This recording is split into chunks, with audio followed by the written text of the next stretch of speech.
WhatsApp एक messaging app है जो उपयोगकर्ताओं को अन्य व्हाट्सएप उपयोगकर्ताओं के साथ टेक्स्ट मैसेज, वॉयस और वीडियो कॉल करने, फोटो और वीडियो साझा करने और दस्तावेज साझा करने की अनुमति देता है। इसकी स्थापना 2009 में ब्रायन एक्टन और जॉन कॉम द्वारा की गई थी और 2014 में फेसबुक द्वारा अधिग्रहित कर लिया गया था। व्हाट्सएप iOS और एंड्रॉयड डिवाइस पर मुफ्त में उपलब्ध है और मैक और विंडोज उपयोगकर्ताओं के लिए एक डेस्कटॉप ऐप भी पेश करता है।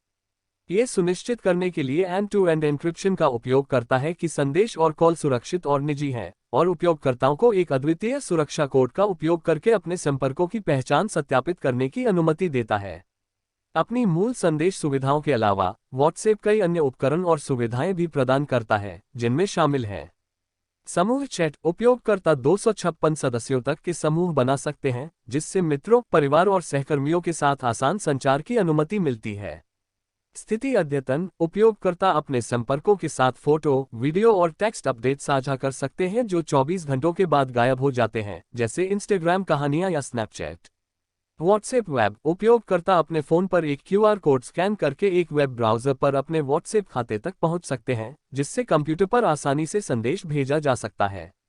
व्यावसायिक उपकरण। व्हाट्सएप व्यवसायों के लिए कई उपकरण और सुविधाएं प्रदान करता है, जिसमें व्यवसाय प्रोफाइल बनाने की क्षमता, स्वचालित संदेश भेजना और ऐप के माध्यम से ग्राहक सहायता करना शामिल है। व्हाट्सएप दुनिया में सबसे लोकप्रिय मैसेजिंग ऐप में से एक बन गया है, जिसके 2021 तक 2 बिलियन से अधिक मासिक सक्रिय उपयोगकर्ता हैं। इसके उपयोग में आसानी, मजबूत सुरक्षा सुविधाओं और लोकप्रियता ने इसे आसपास के कई लोगों के लिए संचार उपकरण बना दिया है। दुनिया। व्हाट्सएप क्रांति शब्द का उपयोग कई अलग अलग घटनाओं का वर्णन करने के लिए किया गया है, लेकिन सबसे अधिक संदर्भित भूमिका व्हाट्सएप और अन्य मैसेजिंग ऐप ने हांगकांग में 2019 के विरोध प्रदर्शनों में निभाई है। इस विशेष व्हाट्सएप क्रांति और व्यापक रूप से राजनीति और समाज पर व्हाट्सएप के प्रभाव के बारे में कुछ विवरण यहाँ दिए गए हैं।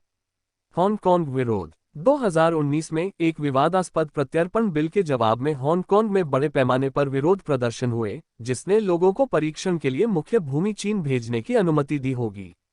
वीचैट जैसे अन्य प्लेटफार्मों पर निगरानी और सेंसरशिप के बारे में चिंताओं के कारण प्रदर्शनकारियों द्वारा व्हाट्सएप और अन्य मैसेजिंग ऐप का व्यापक रूप से समन्वय और संचार के लिए उपयोग किया गया था।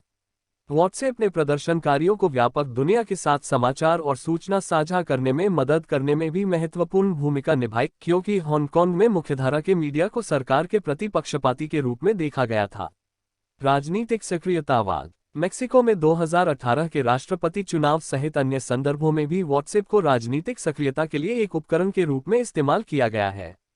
अभियान के दौरान राजनीतिक दलों और उम्मीदवारों ने पारंपरिक मीडिया चैनलों को दरकिनार करते हुए मतदाताओं को सीधे लक्षित संदेश और अभियान सामग्री भेजने के लिए व्हाट्सएप का इस्तेमाल किया।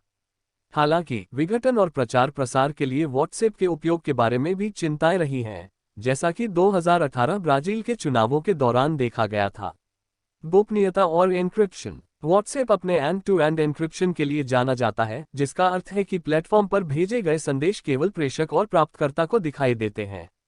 इसने व्हाट्सएप को गोपनीयता और सुरक्षा के बारे में चिंतित उपयोगकर्ताओं के लिए एक लोकप्रिय विकल्प बना दिया है, लेकिन कानून प्रवर्तन एजेंसियों की आलोचना भी हुई है, जो तर्क देते हैं कि आपराधिक गतिविधियों को सुविधाजनक बनाने के लिए एन्क्रिप्शन का उपयोग किया जा सकता है।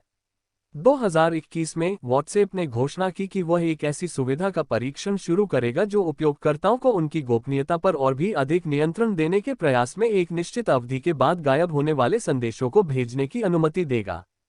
व्यापार और वाणिज्य। राजनीति और सक्रियता में अपनी भूमिका के अलावा व्हाट्सएप व्यापार और वाणिज्य के लिए भी एक लोकप्रिय उपकरण बन गया है। प्लेटफॉर्म कई व्यवसाय उन्मुख सुविधाएं प्रदान करता है, जैसे कि व्यवसाय प्रोफाइल बनाने की क्षमता, स्वचालित संदेश भेजना और ऐप के माध्यम से ग्राहक सहायता करना। व्हाट्सएप का उपयोग ई-कॉमर्स के लिए एक उपकरण के रूप में भी किया गया है, जिसमें व्यवसाय ग्राहकों से ऑर्डर और भुगतान लेने के लिए प्लेटफॉर्म का उपयोग करते हैं। कुल मिलाकर व्हाट्सएप क्रांति, राजनीतिक सक्रियता, समन्वय और संचार के उपकरण के रूप में व्हाट्सएप और अन्य मैसेजिंग ऐप के उपयोग को संदर्भित करता है। हालांकि ये मंच राजनीतिक जुड़ाव और सामाजिक लामबंदी के लिए नए अवसर प्रदान करते हैं, लेकिन वे गोपनीयता, सुरक्षा और राजनीति और समाज में प्रौद्योगिकी की भूमिका के बारे में महत्वपूर्ण प्रश्न भी उठाते हैं। लाइक, शेयर और सब्सक्राइब करें। धन्यवाद।